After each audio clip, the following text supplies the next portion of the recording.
You know that moment when a friend is staring at a huge TV box in the living room, half excited and half nervous because they're not sure if it's worth the hype?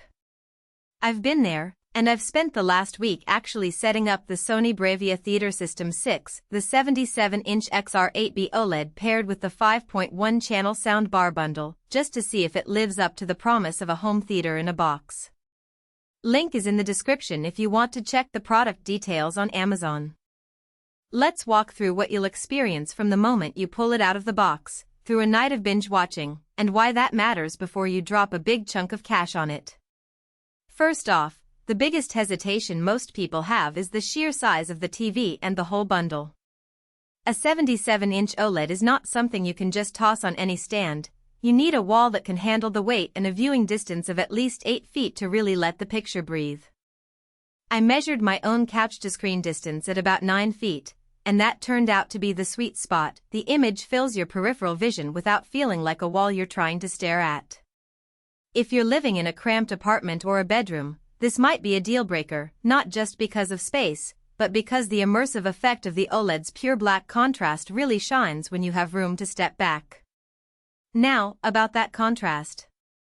OLED panels can turn each pixel completely off, which gives you those inky blacks that make a nighttime cityscape look like you're actually on a rooftop. In my tests with a dark sci-fi series, the shadow details were astonishing. You could see a distant spaceship silhouette that a standard LCD would just wash out.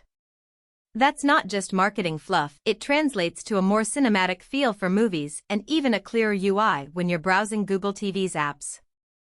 The built-in Google TV interface was smooth, and the voice remote responded quickly to "Hey Google, find me a comedy without lag," which is a real time saver when you're juggling kids or a dinner party. The audio side is where the 5.1-channel soundbar bundle tries to pull the whole thing together. The main soundbar sits under the TV, and the two rear speakers are wireless, which meant I didn't have to run a spaghetti mess of cables to the back of the room. The soundstage is surprisingly wide for a single bar. Explosions in an action movie felt like they were coming from behind you, and dialogue stayed crisp even when the volume was turned up for a sports game. The real test, though, was a quiet drama with subtle background music. The surround speakers lifted the ambience just enough to make the room feel alive without drowning the main audio. However, there are practical trade-offs.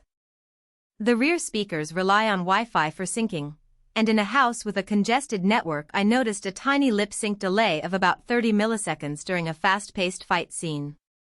It wasn't enough to ruin the experience, but if you're a hardcore gamer or a film purist who can hear a millisecond out of place, you might need to connect the speakers via the included Ethernet adapter for a more stable link.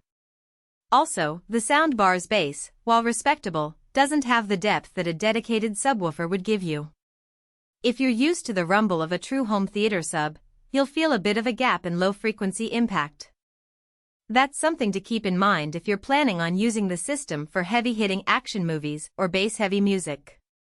One of the hidden strengths of this bundle is the automatic calibration. Sony's Acoustic Center Sync scans your room with the mic on the sound bar and tailors the speaker levels to your layout.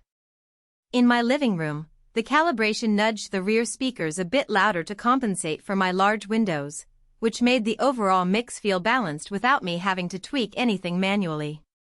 This feature is a real time saver for anyone who isn't comfortable digging into advanced audio menus. Let's talk about the day-to-day usability. The remote that comes with the TV is a hybrid. It controls both picture settings and the soundbar, which reduces the number of devices you need to juggle. The remote also has a dedicated button for the game mode that boosts brightness and reduces input lag, something I tested with a console for a quick gaming session. The lag was down to around 15 milliseconds, which is fine for most casual gamers, though competitive players might still prefer a monitor with a higher refresh rate. The TV's HDR performance was spot on. Bright highlights popped without blooming, thanks to the OLED's self-emissive pixels.